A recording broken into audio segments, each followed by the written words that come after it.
Hello my dear students, मैं आ चुका हूं फिर आपके साथ क्लास 9th का फर्स्ट डे फर्स्ट क्लास। और आज मैं आपको बताने वाला हूं नंबर सिस्टम 2025 की ओर हम आ चुके हैं, है ना। फर्स्ट क्लास में एंटर, और अभी से आप मेरी वीडियो को सपोर्ट करना स्टार्ट कर दीजिए, क्योंकि आपने इससे पहले भी इतना प्यार दिया कि मेरे सब्सक्राइबर भी बहुत अच्छे इंक्रीज हुए। और प्लीज मेरे प्रीवियस वीडियो को भी देखिए, और ये न्यू वीडियो जो आपका न्यू सेशन स्टार्ट हो चुका है उसको भी आप पूरा सपोर्ट कीजिए। तो आज की वीडियो में हम करने वाले क्लास इंट्रो पार्ट रहेगा चैप्टर 1 का नंबर सिस्टम, जो कि पहले पढ़ा चुका है, लेकिन इस बार भी कुछ यूनिक रहेगा आपके लिए, है ना। तो नंबर सिस्टम में आपको पता है, मैं आपको बता भी रहा हूं, ओरली देख लो, सुन लो मेरी बात। नंबर सिस्टम में क्या क्या चीजें इंट्रो पार्ट में रहने वाला है, तो ये तो पता होनी चाहिए आपको कि नेचुरल नंबर एक्सरसाइज में आ जाता है, इसलिए बता देता हूं नेचुरल नंबर क्या होता है। यानी कि प्राकृतिक संख्या, यार ना, हिंदी मीडियम वालों के लिए प्राकृतिक संख्या नेचुरल नंबर, जो कि 1 से स्टार्ट होता है, 1 2 3 4 5 6 7 ऐसे चलता रहता है। Whole number whole number whole number जो कि हमारा कहीं ना कहीं 0 से स्टार्ट होता है, 0 1 2 3 4 ऐसे चलता रहता है, ठीक है, होल नंबर हो गया। उसके बाद हमारा आ जाता है रैशनल नंबर, सॉरी लाइट बंद हो गई यार। रैशनल नंबर, अब रैशनल नंबर हमारे को पता ही होगा, मतलब हमको, मतलब आपको, है ना, मेरे को, मतलब रैशनल नंबर कौन सा होता है? रैशनल नंबर का मतलब होता है जो कि पी अपॉन क्यू के फॉर्म में लिखे जाते हैं, बट क्यू की value not equal to zero. Q की वैल्यू जीरो नहीं होनी चाहिए भाई, है ना, क्यू की वैल्यू जीरो नहीं होनी चाहिए, बट ठीक है याद रखना। तो ये भी बात क्लियर रख लो, नेचुरल नंबर का मतलब 1 से स्टार्ट, होल नंबर मतलब 0 से स्टार्ट, रैशनल नंबर मतलब पी अपॉन क्यू, क्यू की वैल्यू जीरो नहीं होनी चाहिए, ये हमारी चीज हो जाती है, ठीक है। और भी चीजें यार, और भी चीजें आपको परिमेयकरण देखने को मिलने वाला है कि रैशनलाइज क्या होता है। रैशनलाइज रैशनलाइज क्या होता है, मतलब परिमेयकरण, रैशनलाइज क्या होता है, परिमेयकरण, है ना। परिमेयकरण का मतलब होता है, जैसे मतलब कोई भी 1/√2 है, मैंने लिख दिया, √2 कभी भी नीचे में नहीं रहता, ठीक है। तो मैं क्या करना होता है, मुझे हमें क्या करना होता है, √2 से ही मल्टीप्लाई, जो नीचे नंबर है उसी से ऊपर नीचे मल्टीप्लाई कर दो। तो ये इसको इससे मल्टीप्लाई करोगे तो √2 आएगा, और जब भी √2 को √2 से मल्टीप्लाई करोगे तो 2 आएगा।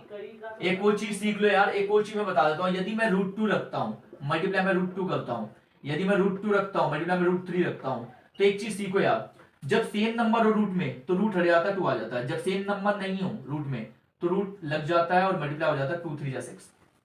ये चीजें सीखने वाली बात है भाई, ये चीजें सीखने वाली बात है, नहीं पता था सर, किसी को नहीं पता था भाई, तो मैंने बता दी, बहुत अच्छी वाली काम वाली बात बताई है, मतलब ठीक है। तो ये भी, इसमें लॉ ऑफ एक्सपोनेंट्स भी आपको देखने को मिलेंगे, लॉ ऑफ एक्सपोनेंट्स भी, तो वो भी चीजें सीख लो यार, कोई दिक्कत नहीं है ना। और बाकी देखो बड़ी बड़ी चीजें भी है, जैसे तुम्हें और भी क्वेश्चन दिए जाएंगे कि 1/√3 + 1, अब बोला जाएगा भाई इसका रैशनलाइज करो, तो सिंपल है, इतने इजी क्वेश्चन नहीं आने वाले, इतने इजी नहीं आएंगे जितना सोच रहे हो। 1/√3 + 1 है, तो इसको कैसे करेंगे, √3 तो ऊपर लिख देंगे, 1 भी ऊपर लिख देंगे, √3 यहाँ पर भी लिख देंगे, 1 सब बीच में क्या आएगा, प्लस है तो माइनस आएगा, प्लस है तो माइनस आएगा, सेम आएगा लेकिन प्लस की जगह माइनस आएगा, बस याद रखना। इसको इससे करो तो सेम नंबर आएगा, √3 - 1 आएगा, बट नीचे वाले को √3 से करेंगे 3 आएगा, प्लस माइनस माइनस आएगा, 1 को 1 से करो 1 आएगा, तो हमारा बन गया √3 - 1, 3 में से बन गया 2, तो ये हमारा आंसर आ जाएगा। तो मैंने आपको ये बता दिया नेचुरल नंबर, होल नंबर के बारे में, रैशनल नंबर के बारे में बता दिया, रैशनलाइज बता दिया ना, जो भी चीजें हैं। एक वो चीज सीख लो यार, देखो पता है एक्सरसाइज 1.1 में आपको इतनी छोटी छोटी क्वेश्चन दिए होंगे ना, कि बोला जाएगा कि भाई जीरो क्या एक रैशनल नंबर है, परिमेय संख्या है, हाँ है, बिल्कुल है भाई। रैशनल नंबर परिमेय संख्या का मतलब क्या होता है, जिसको पी अपॉन क्यू के फॉर्म में लिख सकते हैं। सर ये पी अपॉन क्यू के फॉर्म में कैसे, 1 डाल देना, हो गया ना भाई। But yes, zero is a rational number, okay, परिमेय संख्या है, बट यदि मैंने 1 ऊपर डाला और 0 नीचे डाल दिया, हो गया परिमेय संख्या, रैशनल नंबर है? नहीं भाई, ये बिल्कुल नहीं हो सकता, क्योंकि q is not equal to 0 ना, तो याद रखना, नहीं है ना।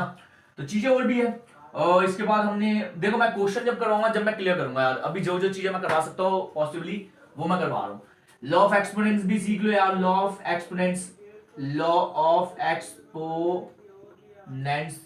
घातांक का नियम पूछा जाएगा भाई, a की पावर m है, डॉट a की पावर n है, इक्वल टू क्या होगा, a की पावर m प्लस n, ये भी सीख लो। यदि a की पावर m में है, a की पावर n में है, तो पावर पावर अलग है लेकिन नीचे वाले सेम है, तो प्लस हो जाता पावर।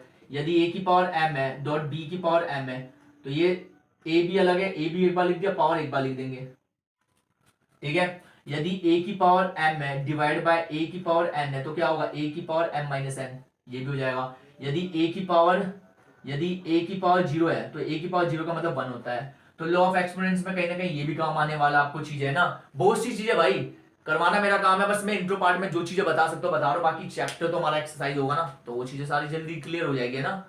तो